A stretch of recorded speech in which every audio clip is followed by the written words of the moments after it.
respirer un peu le moteur.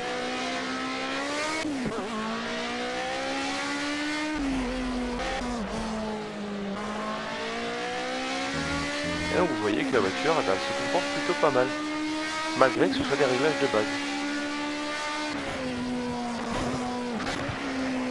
Elle a tendance à s'ouvrir quand même un petit peu. On va repasser en pilote.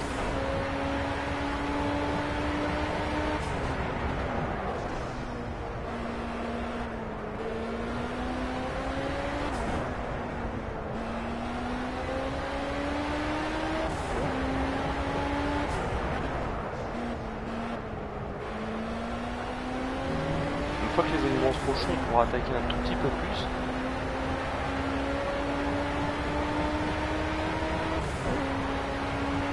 Les freins ont du mal à chauffer. Au niveau des pneus, ça va encore. Je pense que le deuxième tour nous permettra de faire chauffer un peu plus l'ensemble.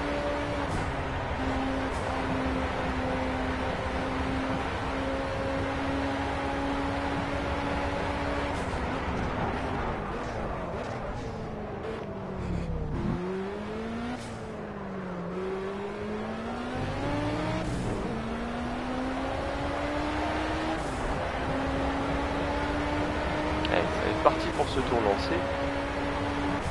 Et ensuite je voudrais détailler un peu plus, je vais aller très tard, je voudrais détailler un peu plus ce que je fais au niveau des réglages, ce que je touche, ce que je peux régler et ce qui peut m'apporter sur un tour lancé. Je vous abandonne 2 minutes, le temps de faire ce tour de Spa-Francorchamps. Et on détaille un peu plus tout ce qui est valeur réglable et mes réglages vraiment que j'utilise une fois ce tour terminé. Je vous dis à tout de suite, ne quittez pas la chaîne, je n'arrête pas la diffusion. Je coupe juste le micro 30 secondes, le temps de faire mon tour.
Donc voilà, on va terminer ce tour lancé. Vous voyez que sur la première chicane, après la longue ligne droite, à la sortie de rouge, j'ai un peu surviré à la accélération. J'ai l'arrière de la voiture qui est un peu parti, là également. On va voir, on va être en 2,25 je pense, un peu plus, 2,26. On va prendre ça en temps de référence. On va retourner au stand. Et je vais vous montrer qu'en réglant des choses simples sur la voiture, on peut se retrouver à avoir une voiture qui réagit complètement différent. Donc j'ai constaté quoi? J'ai constaté que sur mon tour, en voiture par défaut, j'avais une pression de freinage qui me correspondait assez bien. Donc la pression de freinage qui est ici, on ne va pas y toucher. Par contre, j'ai constaté qu'elle avait tendance à sous-virer de l'avant. Donc je vais dégonfler un tout petit peu mes pneus avant. On va les mettre à 1 bar 25, les deux pneus avant. Voilà. J'ai constaté aussi à la ressortie d'un enchaînement de virages rapides que j'ai eu tendance à avoir l'arrière qui glissait un tout petit peu.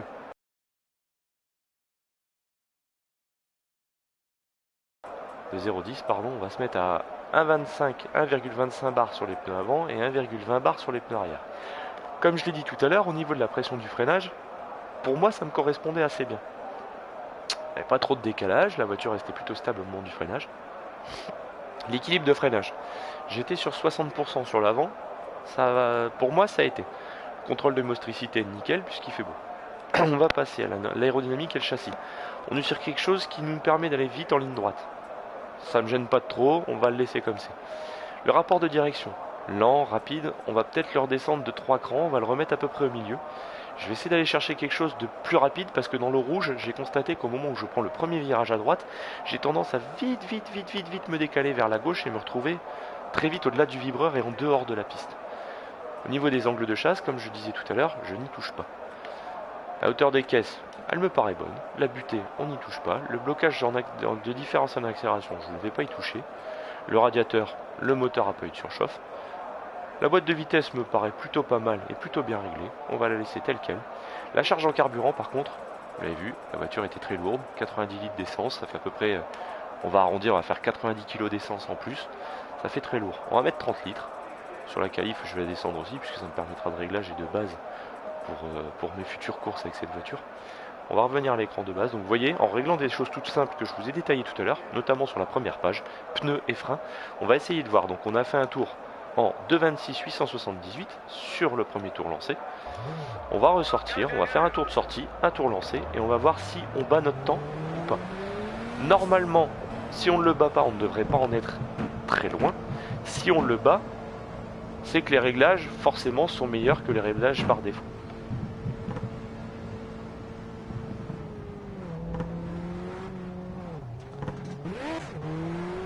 Donc gardez toujours à l'esprit que ces réglages peuvent vous permettre d'aller chercher des chronos, mais peuvent vous permettre aussi en course d'augmenter votre pourcentage de difficulté avec l'intelligence artificielle.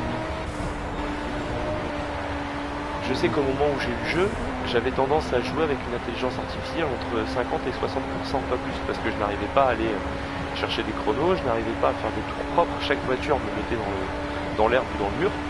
En m'attelant à faire quelques réglages simples, comme ceux qu'on vient de voir, j'ai commencé à réussir à aller chercher des temps beaucoup plus propres, à faire beaucoup moins de sorties de piste, et à me retrouver à augmenter mon niveau de difficulté d'intelligence artificielle. Et actuellement, je suis plus entre 80 et 90% de difficulté. Ce qui fait que j'ai vraiment des courses assez passionnantes contre l'IA, si ce n'est que l'IA, je trouve que d'ici quelques temps, il faudra peut-être lui faire une mise à jour parce qu'elle a des réactions pas tout à fait logiques. Elle ne roule pas vraiment sur un rail. Elle ne roule pas forcément à la queue leu, mais je sais pas, c'est assez bizarre. C'est que vous, comme vous êtes devant une IA en tour de qualif, on vous met un drapeau bleu, on vous demande de la laisser passer, et juste derrière, vous la doublez, vous essayez de la doubler, à aucun moment on va lui mettre un drapeau bleu, à aucun moment elle va réagir, il faut vous laisser passer. Alors que sur un F1 2012, 2013 ou bientôt le 2015, dès qu'il y a un drapeau bleu, l'IA s'écarte. Ça je trouve que c'est un petit point noir sur Project Cars. Bien que l'essence même de Project Cars n'est pas là, c'est la communauté, c'est le jeu en ligne. C'est un peu un Battlefield version voiture, quoi. C'est plus axé sur la communauté et le jeu entre amis en ligne. Donc c'est vraiment quelque chose de propre, vraiment quelque chose de réussi à ce niveau-là. Donc là on va préparer notre tour lancé.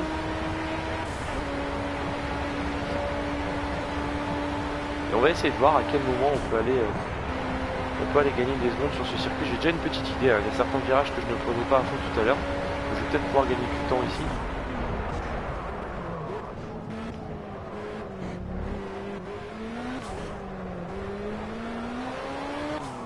Hop là, on va essayer de pas taper le mur, j'ai accéléré un tout petit peu trop tôt, c'était un peu volontaire de ma part, pas totalement, c'était surtout pour finir de chauffer les pneus arrière.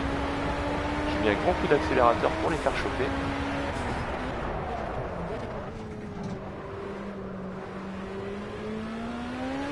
Alors bien sûr, pensez à ne pas ouvrir comme des cochons, hein. Soyez doux avec R2, allez-y tout doucement, n'appuyez pas un grand coup sec sur R2, pensez à ouvrir le plus lentement possible. Alors on retrouve vraiment une vitesse, vous voyez déjà je chasse beaucoup moins, je vais beaucoup moins au large. Et je ressors beaucoup plus proprement de l'eau rouge, avec beaucoup plus de vitesse, en plus je suis déjà à 240.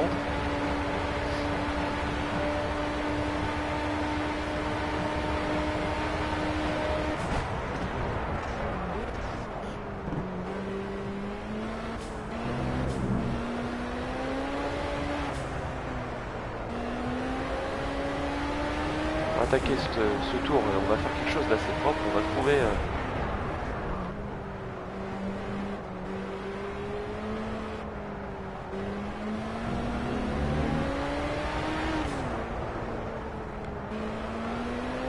des bons points de freinage, des bons points de passage, et on va essayer d'aller chercher ce temps qui pourrait nous permettre de confirmer que nos réglages sont bons. Après honnêtement, même si vous êtes environ une seconde en dessous de votre temps de référence avec des réglages de base, ne vous inquiétez pas, à force de vous habituer aux réglages sur lesquels vous avez travaillé, et dans lesquels vous avez confiance, honnêtement vous verrez qu'à force de persévérance, vous allez commencer à battre vos chronos et à vous améliorer de plus en plus sur chaque circuit. À force d'utiliser ces réglages, c'est un peu comme je disais tout à l'heure sur Battlefield, à force de jouer toujours avec la même arme, toujours jouer avec la même sensibilité, sur ce jeu-là, avec les mêmes réglages de voiture et sur certains circuits, vous allez vous habituer à aller chercher des temps et à aller taper un peu plus dans votre mécanique, pour vous permettre de vous dépatouiller et d'apporter quelque chose de propre sur votre manette et sur votre chrono.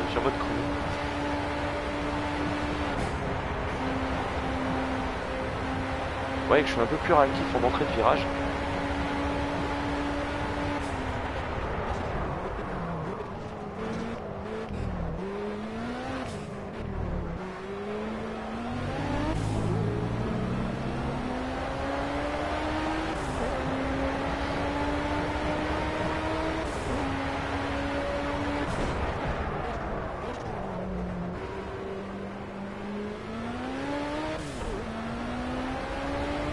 On devrait être pas mal. On est déjà à 2,21, on a fait 2,26 tout à l'heure. Vous voyez qu'on va gagner presque 2 secondes au tour. Allez, 1 seconde 600 par rapport à notre tour de référence. Donc vous voyez que les deux simples réglages peuvent apporter énormément. On enchaîne avec un deuxième tour. On sait que nos réglages sont bons, donc on va enchaîner avec ça. Donc vous voyez, avec de simples réglages, des réglages tout simples, vous améliorez un tout petit peu la tenue de route de votre voiture, vous baissez un petit peu le niveau de carburant, travaillez un peu sur la colonne de direction, vous fait gagner presque 2 secondes au tour. Voilà, regardez, en plus on est encore en avance.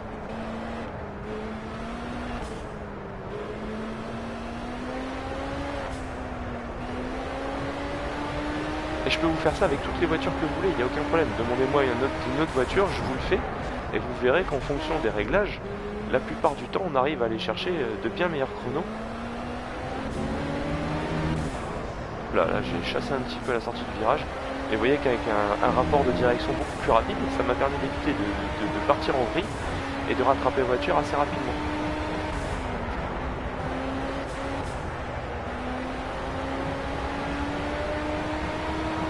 On va gagner un petit peu de temps, je pense, ici dans cet enchaînement, ce double gauche très rapide.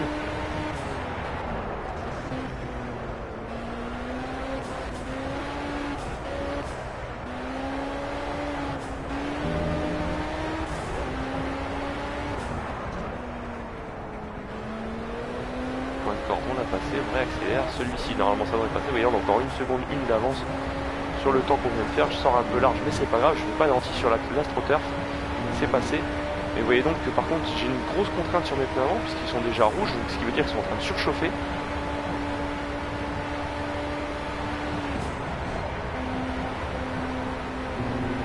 Toujours être doux sur la direction, là j'ai voilà, le pneu avant droit qui s'est un peu refroidi. Un peu dommage parce que j'ai raté mon point de freinage, pas énormément.